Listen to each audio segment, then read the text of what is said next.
बनारस को छोड़े हुए मुझे 9 दिन हो चुके थे और आज सुबह ही मैंने सोच लिया था कि मैं कम से कम 40 किलोमीटर तो चलूँगा ही। और सुबह होते ही मैंने चलना शुरू भी कर दिया। मैं थोड़ी ही दूर चला था कि भैया ने रोक लिया और इन्होंने मेरी हेल्प भी करी और मेरी बातें भी सुनी। नदी सबको प्यारी है, सबको पूजा करनी है। गंगा जी में अगर बच्चे फूल सबको चढ़ाना है, लेकिन गंगा जी कितनी गंदी हो चुकी है इसकी चिंता कोई नहीं कर रहा है। गंगा घाट पे जाके सबको आरती देखनी, लेकिन आरती के बाद सारा जितना कचरा होता है पानी मार के सब गंगा जी में जाता है, वो कोई नहीं देख रहा है। और मैं ऐसे पैर मतलब जूता पहन के ऐसे नमस्ते कर लिया गंगा जी। वहाँ एक पंडा थे, हमको ज्ञान देने लगे ऐसा कैसे कर सकते हो। अबे मैं क्या ही कहूँ, मैं उनको मैं नमस्ते करके निकल आया। मैं कहा कि गलती हो गई। यही है भारत, समझ नहीं है उन लोगों को। लेकिन उनको नहीं पता कि जिस दिन वो नदी नाला बन जाएगी उस दिन उनकी भी धंधे बंद हो जाएंगे। इसका उनको आभास नहीं है और होगा ही। आखिर कब तक आप बांटोगे। मेरे गांव की, मेरे घर से लगभग 12-15 किलोमीटर दूर एक नदी बहती थी। आज वो नदी नाला बन चुकी है और नाला भी नहीं रह गई। वो मतलब वो ख़त्म है। अब नदी 2-4 साल में वो ख़त्म हो जाएगी। क्यों? क्योंकि जिसके घर भागवत हो रहा है, कथा हो रहा है, बोरा ले जाके उसमें डाल रहे हैं। दुर्गा जी का पंडाल सब कुछ उसी में जा रहा है। सफाई कोई नहीं कर रहा। ठीक है, डालो, आप साफ भी तो करो, कोई नहीं सोचता। इसीलिए कहते हैं भारत के लोगों में संवेदनाएं मर चुकी हैं और ये हमारे देश की कड़वी सच्चाई है। ओ भाई प्रयागराज वालों, आ रहा हूँ मैं आपके एरिया में। देखो बस यहाँ से 38 किलोमीटर दूर है और मैं आज ही पहुंच जाऊंगा कुछ भी करके। ओ भाई कोई बुला रहा है। यो ना पहुंच जाएंगे आराम से। अभी तो आगे से फिर भीड़ भी मिलने लगी। थोड़ा बहुत अभी भीड़ नहीं है, इस साल भीड़ नहीं है। अभी देखिए सीजन आ रहा है, 13 तारीख के बाद से भीड़ चल सकता है। तो भाइयों फिर से चाय पीने का मौका मिल गया है। ये भैया है पिछले साल कुंभ में है। अच्छा ये आपकी दुकान है? ये मेरा ढाबा है, थोड़ा दिखा दीजिए उधर भी। एक मिनट। तो भाइयों यहाँ पे मेरा पहला हाल्ट हुआ लगभग 6.5-7 किलोमीटर का। तो यहाँ पे मैं थोड़ी देर रेस्ट करूँगा। ये भैया ने बुला लिया तो अब चाय वाय पीते हैं। भैया से थोड़ी बातें भी होंगी, है ना। अब तक इतना तो पता चल गया था कि आज का दिन सच में बहुत ही ज़्यादा एक्साइटिंग होने वाला है। लोग बस चाय ऑफ़र करते हैं, लेकिन भैया ने अपने हाथ का जीरा भी मुझे दे दिया। वो अपने लिए लाए थे और मुझे ऑफ़र कर दिया। ये भैया हैं, भैया इनकी कृपा से मुझे ये भी मिल गया है और ये लोग भी हैं सब साथ में। नमस्ते जी। आज मुझे चलते हुए 9 दिन हो गए हैं और आज इस ढाबे से मैं अपने जर्नी की शुरुआत कर रहा हूँ। ये भैया हैं, इन्होंने मुझे बुलाया और चाय भी पिलाई। तो अभी आज कल रात को मैं एक ढाबे पे ही रुका था और अंकल जी की वीडियो आपने देखी भी होगी। कितने अच्छे आदमी थे वो। एक अनाथ को खाना पानी सब कुछ उसकी व्यवस्था कर रहे हैं। बहुत बड़ी बात होती है। तो रास्ते में चलते हुए बहुत सी चीजें होती हैं। अभी रास्ते में कुछ दूर पहले ही मुझसे एक अंकल जी मिले थे, उन्होंने मुझे सपोर्ट भी किया। और अभी जब मैं आगे चलूंगा, यहाँ से 38 किलोमीटर आगे संगम पड़ेगा और यहाँ तक मुझे आज चलना ही है। तो दिन की शुरुआत आज ये भैया के साथ और इस ढाबे से करते हैं और आगे आगे देखते हैं और सी कहानियां, बहुत सी कहानियां अभी मिलेंगी और लोग भी मिलेंगे। वो कहते हैं ना कि जब तुम किसी चीज को चाहते हो तो हर कोई तुम्हारी मदद करता है। मैं जब निकला था तो मैं सोच के निकला था कि कहीं आज दिन में खाना खाऊंगा और किसी ढाबे पे कोई मुझे खिला दे तो मज़ा आ जाएगा।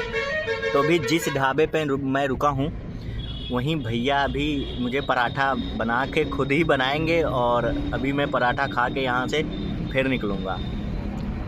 जादू होता है मेरे दोस्त, बस तुम्हें खुद पे भरोसा होना चाहिए और अभी तो बहुत चल रहा है। लो जी, अब मेरा पराठा तैयार हो रहा है। भैया अभी पराठा बनाएंगे और हम भी खाएंगे और आज पेट पूजा हो जाएगी। उसके बाद चलने में आनंद भी आता है भाई। तो जी पेश है गर्मा गर्म परोठे और आलू की सब्जी और अचार। अब भैया ने मेरी इतनी हेल्प की, खाना भी खिलाया, तो एक वीडियो तो बनता ही है। तो आप अगर कभी वाराणसी से प्रयागराज जाते हैं तो भैया के होटल पे ज़रूर आएँ। भोज भात अपने गूगल पे सर्च करिए और आप यहाँ पर पहुँच जाएंगे। वाराणसी से इस हाईवे से होते हुए प्रयागराज जा रहा है तो इस ढाबे पे पक्का रुको भाई, मज़ा आ जाएगा। और बहुत अच्छी जगह भी है, यहाँ पे चारपाई वगैरह भी लगी है। आप लोग यहाँ पे आराम भी कर सकते हैं। और उसके बाद अंदर भी बहुत सी जगह है। मेरे दोस्त, मैं निकला तो अकेले था, लेकिन जैसे जैसे मैं आगे बढ़ रहा हूँ और मेरा कारवां बढ़ता जा रहा है भाई। मैंने अपने पापा से कहा था कि निकले तो अकेले थे, लेकिन जैसे जैसे बढ़ते जाएंगे कारवां बनता चला जाएगा। मैं जब निकला था तो मेरे पास 150 लोग भी नहीं थे, और आज इंस्टाग्राम पे 330 लोगों से ज़्यादा लोग मुझसे जुड़ चुके हैं। और रास्ते में जो लोग पर्सनली जुड़ रहे हैं उनकी तो कोई बात ही नहीं है। बहुत अच्छे लोग मिल रहे हैं। अभी एक फिर भैया मिले थे, झूसी तक मुझे कोई भी दिक्कत होगी आगे 20 किलोमीटर तक, वो मेरी मदद करेंगे। बहुत अच्छा लग रहा है और बहुत मज़ा भी आ रहा है। चलना तो है मुझे आज की इतना कि फटने वाली है, लेकिन है एनर्जी कम नहीं है, क्योंकि भैया ने पराठे भी खिला दिए और चाय भी पिला दी। मज़ा आ गया भाई। मुझे नहीं पता क्यों, लेकिन बहुत खुशी हो रही है भाई। मेरी आंख में पानी है, खुशी वाले हैं बस। मजा आ रहा है।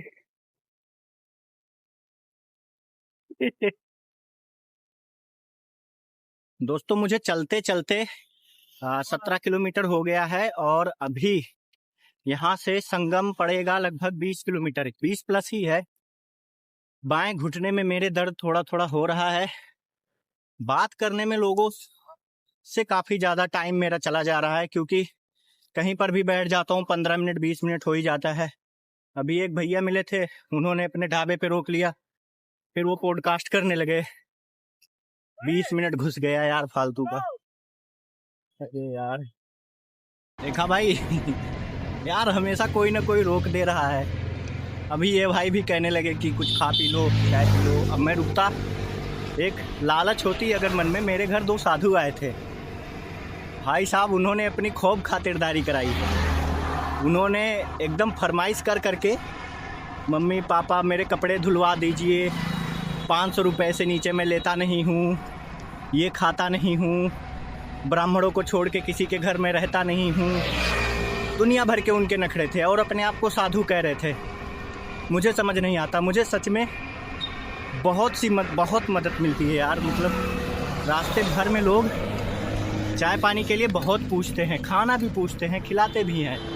और मेरी यात्रा असल में चल भी ऐसे ही रही है। मेरे से कुछ नहीं हो रहा, मेरे पास तो कुछ है ही नहीं। मैं फ़कीर आदमी हूँ, बस मेरे पास बैग है, 200-400 रुपये हैं बस, और वो बचे भी हैं। चल जा रहा है काम। और अभी 20 किलोमीटर चलना है मेरे दोस्त। घुटने में दर्द है, लेकिन दर्द में मज़ा है। चलते रहो। पता है, ये कूड़े का अंबार कुछ और नहीं, ये प्लास्टिक के गिलास और शराब की पैकेट हैं।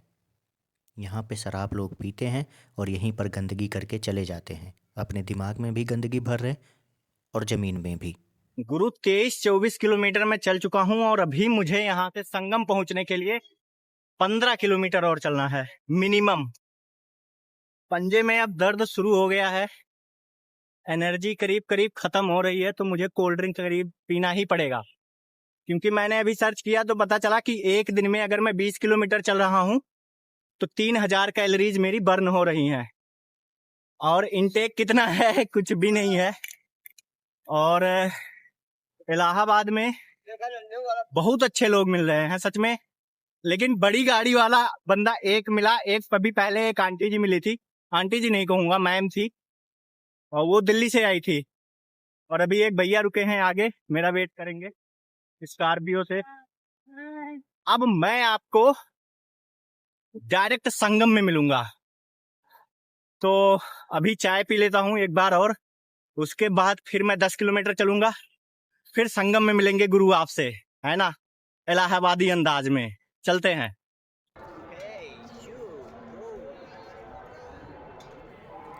तो जी मैं चलते चलते संगम में आ गया, और लेकिन इस समय जो मेरी खुशी थी, जो मेरा एक्साइटमेंट था, वो मैं आपको बता नहीं सकता। अब मेरी थकान बिल्कुल जा चुकी थी। मुझे कुछ भी, मतलब क्या ही बोलूँ मैं।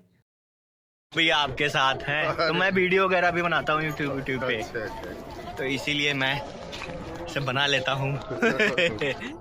अब ये जो अंकल जी मिले ना, ये बहुत अच्छे आदमी थे। रिक्वेस्ट करने लगे कि एक दिन मेरे साथ रुको, मज़ा आएगा, थोड़ी सेवा हम भी कर लेंगे, लेकिन हमें तो कहीं और जाना था।